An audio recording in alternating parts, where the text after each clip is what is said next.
Bonjour et bienvenue dans l'épisode 3 du Xylophone Podcast, l'interculturalité, partie 1, la rencontre. Rencontrer quelqu'un, c'est être bousculé, troublé. Quelque chose se produit, que nous n'avons pas choisi, qui nous prend par surprise. C'est le choc de la rencontre. Le mot « rencontre » vient du vieux français « encontre », qui exprime le fait de heurter quelqu'un sur son chemin. Il renvoie donc à un choc avec l'altérité. Deux êtres entrent en contact, se heurtent et voient leur trajectoire modifiée. Comment pourrais-je ne pas être ébranlé de te rencontrer, toi qui m'échappes précisément parce que tu es autre, parce que tu as une autre histoire, une autre façon de voir le monde et de sentir les choses. Extrait de La rencontre, Charles Pépin. C'est quoi la culture ? Alors, selon l'encyclopédie Wikipédia, la culture est définie comme ce qui est commun à un groupe d'individus et comme ce qui le soude, c'est-à-dire ce qui est appris, produit, transmis et inventé.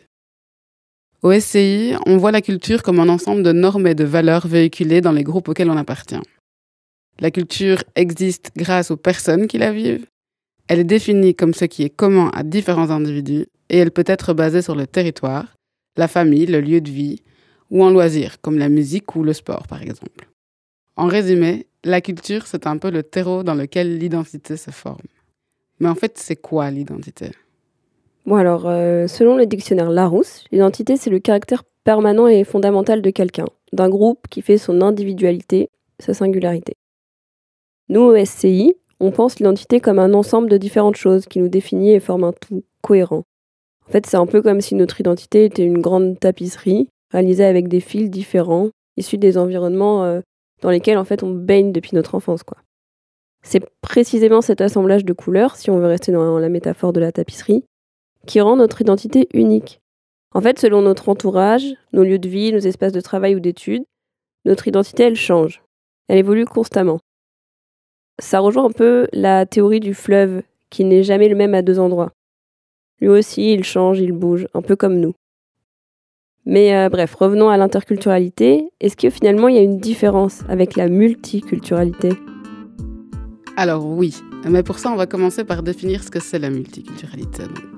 La multiculturalité suppose d'abord un endroit géographique, comme une ville ou un pays, où plusieurs cultures et ethnies vivent ensemble sans conflit.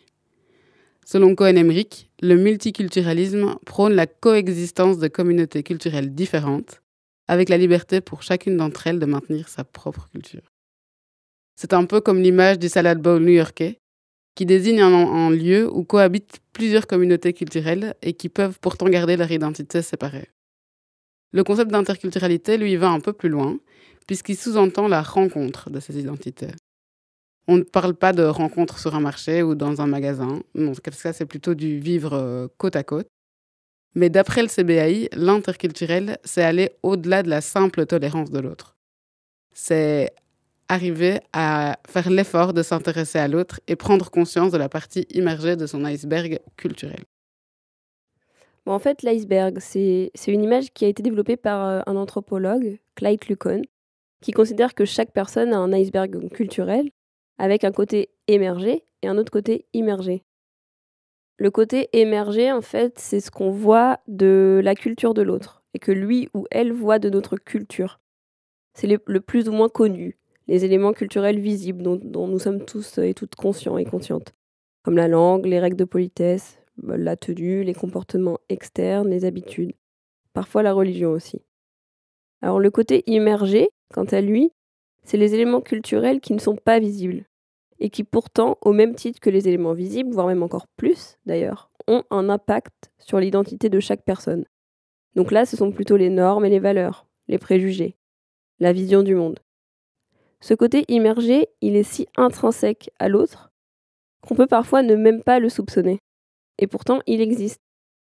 Et l'intérêt de l'interculturalité, c'est d'aller le découvrir. En fait, c'est d'aller au-delà de nos cadres de référence. Je te laisse expliquer ce que sont les cadres de référence. Alors, le cadre de référence, c'est un ensemble de valeurs et de croyances qui façonnent notre regard sur le monde. En gros, il est teinté de références culturelles, familiales, sociétales et même de nos propres expériences bien à nous. Bien souvent, ce cadre est cher à nos yeux car on s'y retrouve et on est fort lié à tout ce qu'il compose. Seulement, le cadre de référence est un peu comme une belle paire de lunettes de soleil avec des verres colorés qu'on porterait en permanence sur le nez. C'est très sympa, mais c'est un filtre qui nous empêche de voir les choses telles qu'elles sont. C'est une sorte de grille de lecture qui, quand on n'en prend pas conscience, peut nous pousser à mal interpréter les gestes des autres et à porter des jugements de valeur. Ce qui n'est pas très compatible avec la rencontre interculturelle. D'ailleurs, la rencontre interculturelle, c'est le moment précis où deux personnes vont envisager le fait qu'elles ont face à elles un autre cadre de référence.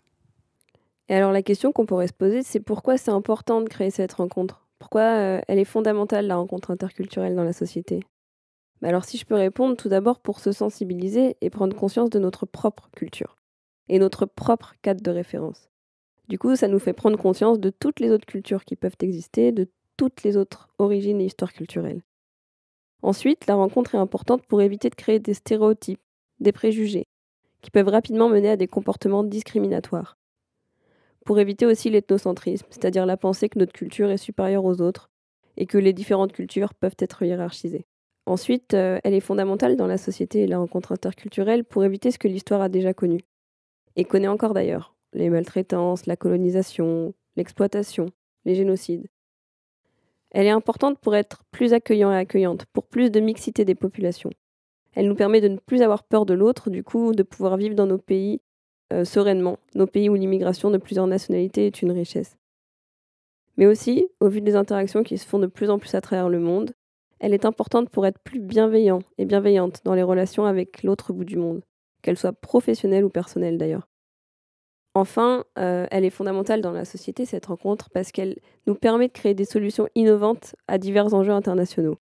En fait, connaître plus de cultures et de visions du monde en apprenant des autres, ça nous permet de nous enrichir des différents points de vue.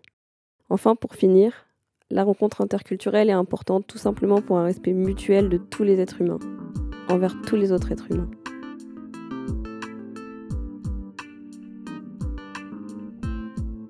Moi, c'est Ali Dadom. Je suis coordinateur adjoint chargé des projets au sein de la coordination d'Astovo au Togo. Et j'accompagne les volontaires nationaux, internationaux sur les différents projets de volontariat international. Et je travaille sur tout ce qui est comme montage et conduite des projets de développement local et ensuite sur le suivi et évaluation. Selon moi, l'interculturalité est très importante parce qu'elle permet à deux cultures ou bien à différentes cultures de s'échanger, ou bien à deux personnes de changer, de comprendre comment l'autre vit dans son milieu, quelles sont ses valeurs, comprendre ses us et coutumes, les réalités dans un milieu. Donc, elle permet d'abord de mettre en contact à deux personnes qui ne se connaissaient pas et peut-être qui ont des préjugés l'un sur l'autre ou bien des stéréotypes. Donc, ça permet de dissiper tous ces préjugés et ça permet de découvrir l'autre et de se découvrir soi-même aussi.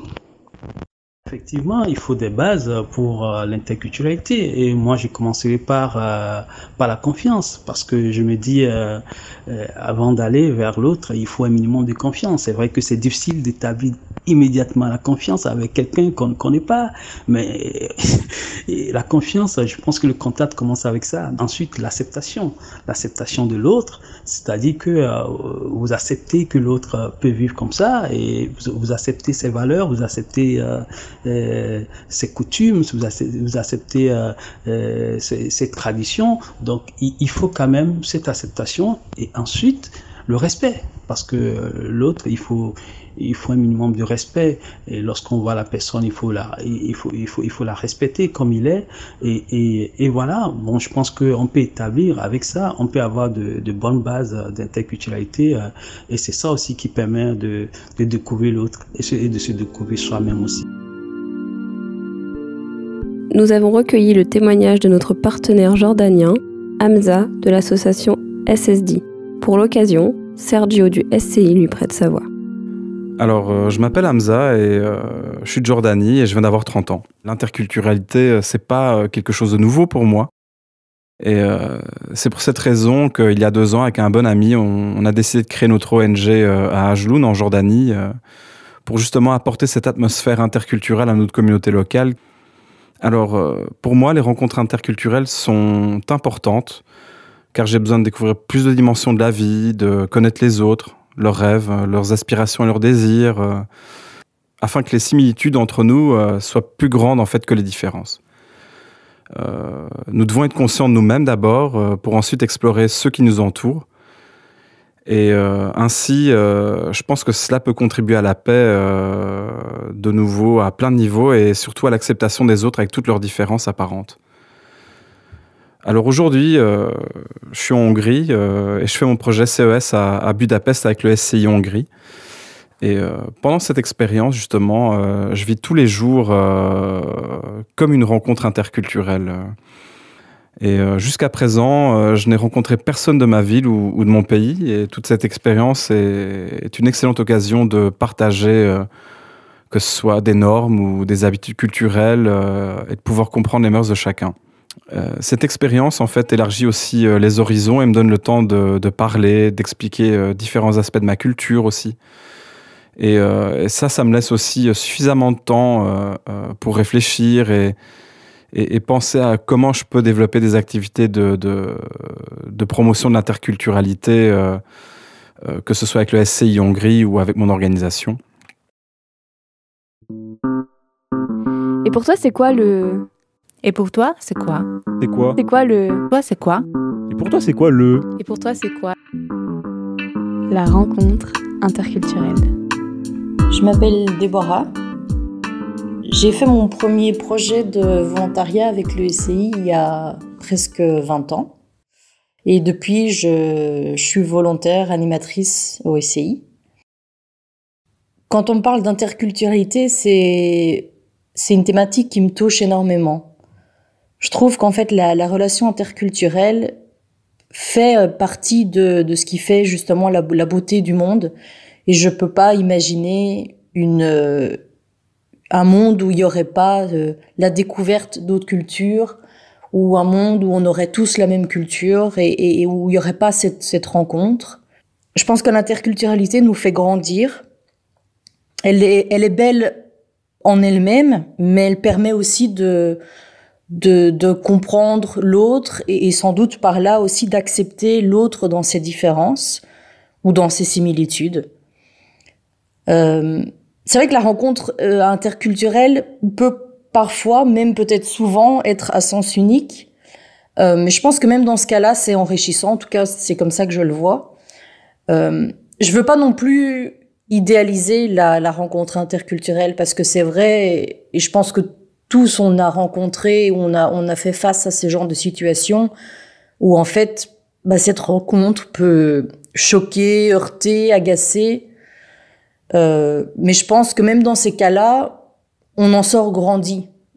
Il faut sans doute prendre assez de recul, rester ouvert, mais je pense que même les rencontres interculturelles qui nous titillent un petit peu, finalement, elles sont belles et elles nous apportent quelque chose. Mais dans l'idéal, pour qu'une rencontre interculturelle se passe le mieux possible, je pense qu'il faut simplement vouloir qu'elle se passe bien. Et à partir de là, on prend le temps, on oublie nos idées préconçues et on est véritablement à l'écoute et on est vraiment présent. On dépose un petit peu le bagage de tout ce qu'on sait, de tout ce qu'on pense savoir et on est vraiment dans le moment présent. Et alors, si cet échange va dans les deux sens, ça, c'est vraiment merveilleux. C'est vraiment la beauté par excellence de la rencontre interculturelle. Et je pense qu'à ce moment-là, c'est vraiment un instant qui vaut vraiment la peine d'être vécu. Bonjour, je m'appelle Kaman Diaby. Je suis animateur au Service Ville International SCI depuis 2014 jusque-là. Je suis d'origine guinéenne. Et voilà, je vis en Belgique depuis 2012. Je pense que la rencontre interculturelle est importante, très très importante même pour moi, parce que ça te permet de savoir quelle est la différence entre toi, ta culture et celle des autres. À partir du moment où tu sais cette différence-là, ça te permet d'intégrer dans ton pays d'accueil, le pays qui t'a reçu. Connaître la culture des autres sans jugement, sans rien, ça te permettra en tout cas de connaître les codes culturels de ce pays-là. Donc, moi personnellement, étant une personne issue d'une autre origine culturelle qui est différente, et je le vis tous les jours. Mais voilà, ça dépend de personnes. Il y a des personnes qui comprennent cela, qui disent ouais, je suis pas de la même culture que ce monsieur. Il y a d'autres qui rentrent tout de suite dans le jugement pour dire que voilà, pourquoi ils sont pas comme nous et voilà, ils doivent être comme nous. Et cela, ça vient pas tout de suite, ça vient au fil du temps. Salut, je m'appelle Iphigénia, j'ai 25 ans et je viens de Grèce. C'est un truc que je dis tout